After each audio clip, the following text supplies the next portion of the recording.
Hello, konting paliwanag lamang po tungkol sa mga kaluluwa ng mga namamatay na mahal natin sa buhay.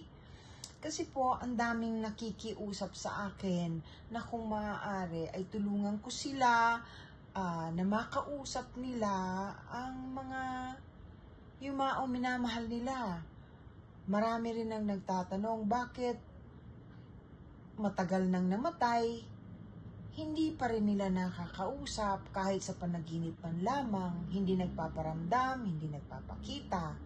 Ganon din po yung tungkol sa mga murder cases o yung mga pinatay na yung mga naiwang minamahal sa buhay ay naghahanap ng katarungan.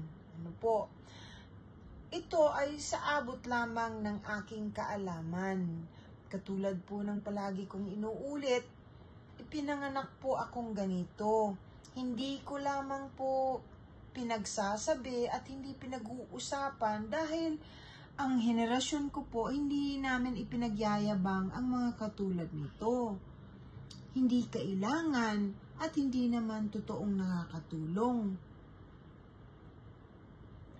Ito po ang alam ko tungkol dyan. Bagamat nakikita ko ang mga kaluluwa, lalo na yung mga nagmumulto o yung biglang dumadating pagka may kausap ako na nakikita kong nasa likod nila.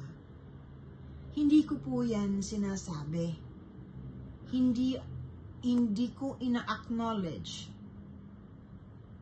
At ito po ay may dahilan.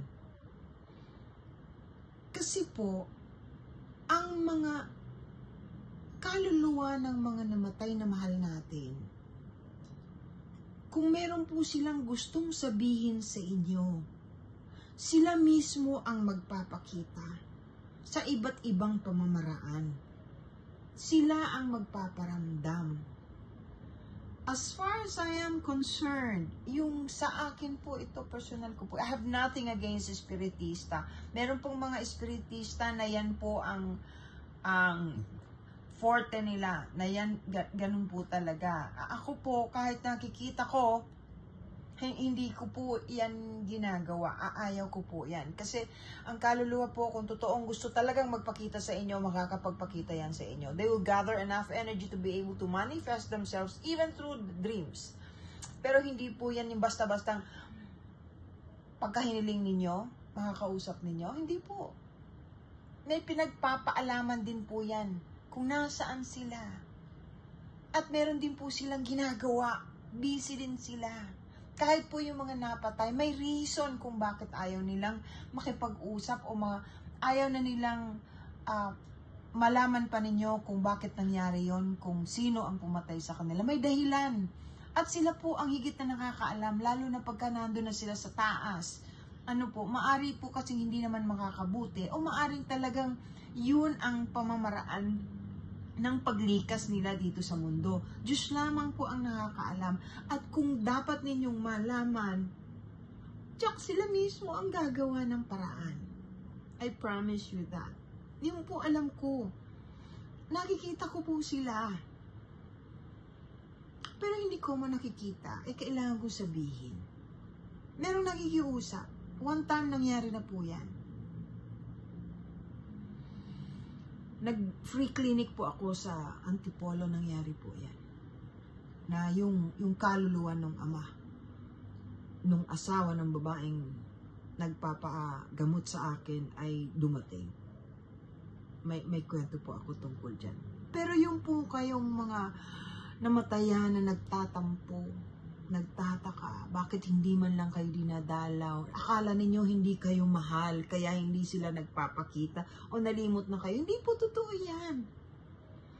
Palagi kayong hindi po kayo malilimutan at sila mismo ay nagdadasal para sa inyo. Hindi nga lamang po yan kasing importante na para sa kanila pag nandoon na. Lahat po tayo may kanya-kanyang karma. Lahat po tayo ay may kanya-kanyang dapat tahaking landas habang tayo'y nabubuhay. Ang pinaka-importante po, pagka sa mga bagay na yan, ay yung makapagpanalangin tayo na patungkol sa kanila. ipagdasal po natin ang mga yumao nating namatay. Nakakatulong po yan. At nakakagaan. Lalo na yung mga palagay ninyo ay kailangan talagang tulungan dahil hindi maganda ang pinagdaanan o mga ginawa nung panahong buhay pa sila. Pero huwag kayo magtatampo kung hindi ninyo sila nakikita. Hindi ibig sabihin hindi kayo minahal. Ipagdasal, yun ang mahalaga. At kayo, tayo, ipinagdadasal po tayo nila kahit hindi natin hilingin. Huwag lamang palaging madalas istorbohin ang mga yumao sa buhay. Huwag sisisihin sila kung bakit tayo iniwan. Kasi meron pong mga ganyan, yung bakit mo ko iniwan, ang hirap ng buhay ko nang nawala ka. Huwag naman po, kawawa naman sila. Pinahirapan niyo po sila. Huwag ganun. Ang dapat po sasabihin ninyo, sinisikap kong magawa ang lahat ng paraan para maisaayos ko ang buhay ko nang iniwan mo. Ako, wag mo kong alalahanin, ipinagdadasal kita. Magiging okay ako at magkikita rin tayo sa bandang huli. Ganun po. Huwag niyong hinga ng number sa loto. Huwag ninyong bigyan sila ng mabigat na dalahin sa mga bagay na may kinalaman sa buhay natin sa lupa. Wala po. Ang magagawa lang po nila para sa atin na ipagdasal tayo rin nila. And we don't even need to tell them that because they will automatically do it. They are always praying for us. Yun po. Mag-subscribe po kayo dito sa TikTok account ko. Mag-subscribe po kayo para marinig ninyo yung mga kwentong hindi ko nasasabi dito. Katulad po nung nangyari sa Antipolo, yung kaluluwang nagpakita sa akin na sinigawan ako. Of course, ako lang ang nakakaalam nun. Ikukwento ko po yun doon. Pagka nag-subscribe kayo, mapapanood nyo po yun. I love you all. Pinagdadasal ko po kayong lahat. Sana po, magpunta na tayo sa puso. Huwag na puro ito.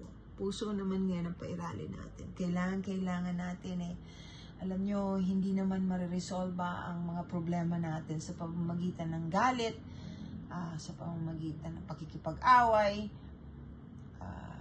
sama ng loob. And don't be afraid. Kasi hanggang may buhay, hanggang may hininga, basta magdasal tayo, ay may pag-asa. Ganun po. I love you all. I bless you all. Sige po.